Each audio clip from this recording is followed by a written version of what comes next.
When you have the IPL in full swing, you're guaranteed a couple of things: power hits, glorious fielding, wonderful bowling, and unfortunately another component in that, injuries. Before the IPL and during the IPL, you are going to get players injured because such is the nature of this tournament. Every single time, whenever a player steps out in the IPL, he's at the risk of injury. Just ask Kane Williamson.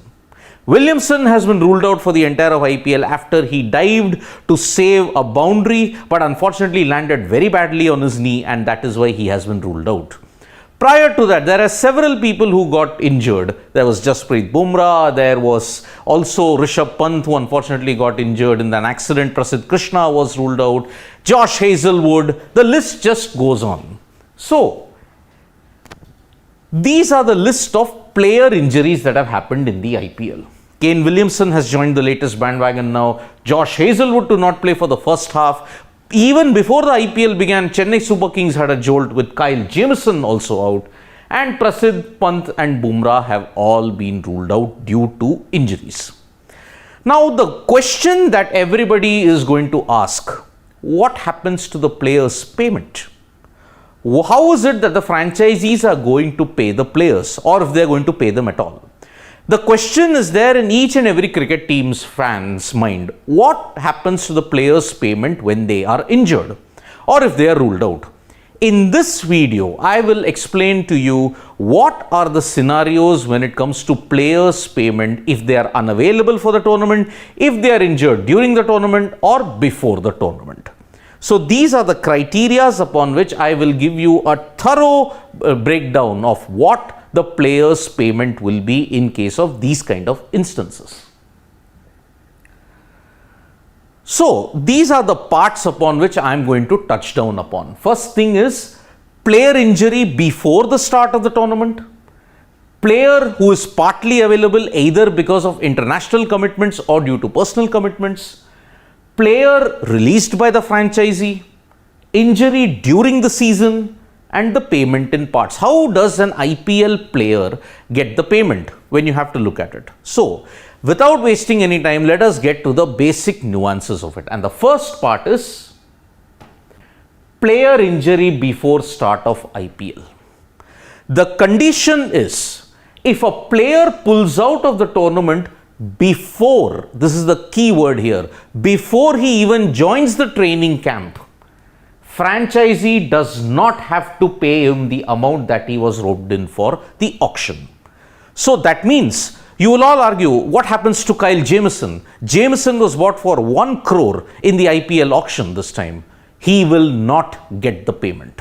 Because Jamieson was injured even before he came into the CSK training camp, and that is why he will not get the 1 crore amount that has been there. Now there was an exception made for one player in this particular thing. If player pulls out of tournament before joining camp, that exception was made for Rishabh Pant. Rishabh Pant got injured in a horrific accident in December 2022, and they had said he is going to be ruled out of the IPL. But the BCCI just modified the rules slightly, and they said that Rishabh Pant will get the full 16 crores despite missing IPL 2023, and he will also get the full 5 crore central contract as well, despite not playing. It is because of an injury that could not be controlled in their hands, and that is the reason why they decided that on humanitarian grounds, they will ensure that Rishabh Pant gets the full rupees 16 crore. But if a player, the rule is there, if a player pulls out of the tournament before he has joined the respective franchisee camps, franchisee does not have to pay him the amount at all. That is the basic rule there. So if you are in the camp and you've gotten injured or you're not able to play during the tournament, then the rules are different. Now all of you will be wondering, what about certain players who are not available? For example, David Miller, Aiden Markram, Kagiso Rabada, Quinton de Kock. Then from the Sri Lankan side, you have Wanindu Hasaranga, you have Mahesh Thikshana. They are not available until April 5 or April 10th. What happens to them? Do they get the payment in full, or what happens?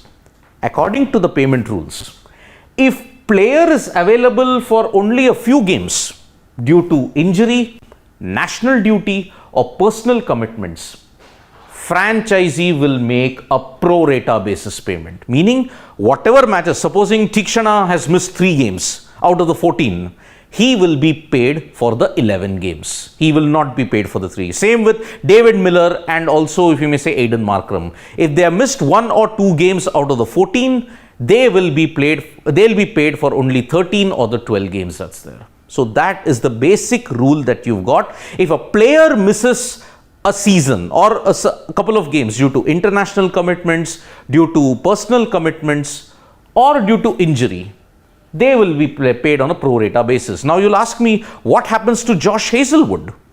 Hazelwood will be paid provided he comes back for the next half. So if Hazelwood doesn't play for 8 games, he plays the remaining 6, then he will be paid for only the 6 games that he plays for.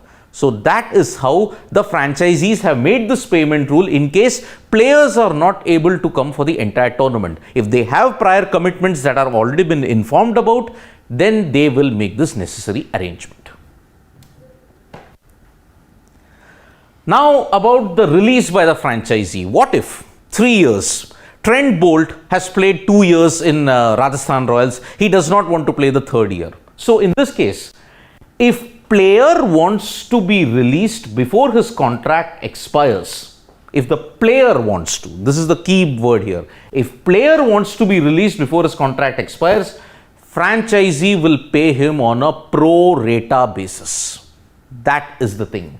So franchisee will pay him if the player wants to be. But the second point, if the franchisee has released the player before his contract is up, then franchisee has to pay full amount to player. If the franchisee has made supposing Chennai Super Kings have made the decision that they want to release Ben Stokes. He's only been there for 1 season, but what happens? He doesn't play the remaining 2 seasons. The franchisee has released him. Then Chennai Super Kings will have to pay the full 2-year remaining contract fee to Ben Stokes. That is the condition that is there. So a player gets signed for 3 years. The contract is for 3 years. If a player has played 1 year, but the franchisee said, okay, we don't want him for 2024 and 2025, then CSK will have to compensate Ben Stokes. But if the player himself has decided that, okay, I will want to be released before my contract has expired, then whatever games that he might have played for in that 1 season, he will get that payment on a pro rata basis. That is about it. When it comes to player release by franchisee, it works both the ways. Now injury. Supposing a player gets injured during an IPL game and he's ruled out, what happens to him? The classic case is Kane Williamson. In the very first game, Williamson injured his knee and he was ruled out for the whole tournament because he has to undergo knee surgery. What happens to him?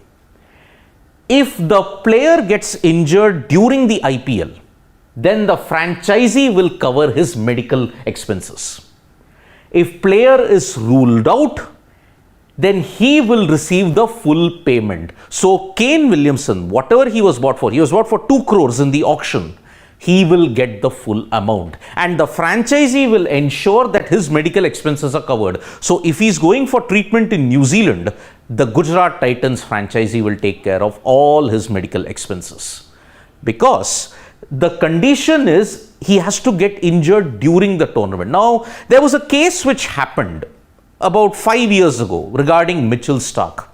He lost out on the deal, 9.4 crores with Kolkata Knight Riders, because he could not prove that he was injured before the start of the tournament. Now, at that time, there was a third-party insurance which used to take care of all the players' injuries. So, Mitchell Starc had to take his third-party insurer to court to get the necessary compensation. Because he could not prove his injury, Mitchell Starc had to miss out on a 9.4 deal with Kolkata Knight Riders. Because his insurance was not convinced that he was injured. In ideal circumstances in 2023, if Mitchell Starc was injured even before joining the camp, he would have been in this situation. If player pulls out a tournament before joining camp, franchisee does not have to pay him any amount. This rule of injury came about after the Mitchell Starc incident. Now you will be wondering, okay, supposing Sanju Samson has got 10 crores in the auction, how will he get paid in a season? Well, some franchisees opt to pay 50% at the start, 50% at the end. However, most franchisees often pay it in 4 parts. The first initial part 10%, then 40%, 20% and 30%. That is how you pay it. And you can determine whether it can be reversible also, 30%, 20%. It can happen. 40, maybe they'll pay 10, 20, 30 and 40. This is a very interchangeable thing. You have to pay a significant amount at the very beginning and then at the end. You need not necessarily pay him in the middle of the season. So most franchisees kind of go for the first point, pay 50% at start and remaining at end. That is how a player is paid in the during the IPL tournament. So in a rather complicated way, this is how we have broken down. So remember, if a player gets injured before he has joined the camp, he will not get any money. So Kyle Jamieson will not get his auction amount at all. For the likes of Aiden Markram and David Miller, because they had international commitments prior to that and they had informed the franchisee, they will pay on a pro rata basis. Meaning, if Miller misses 2 out of the 14 games, then he will be paid for 12 of those games. If a player is injured during the IPL, then if he's ruled out, the franchisee takes care of the full amount and also the medical expense. So thank you so much folks for joining us for this live. We'll be back with more updates on sports today. Tap that bell icon so you know when we go live, and don't forget we are on Facebook, Twitter and Instagram as well. Thank you.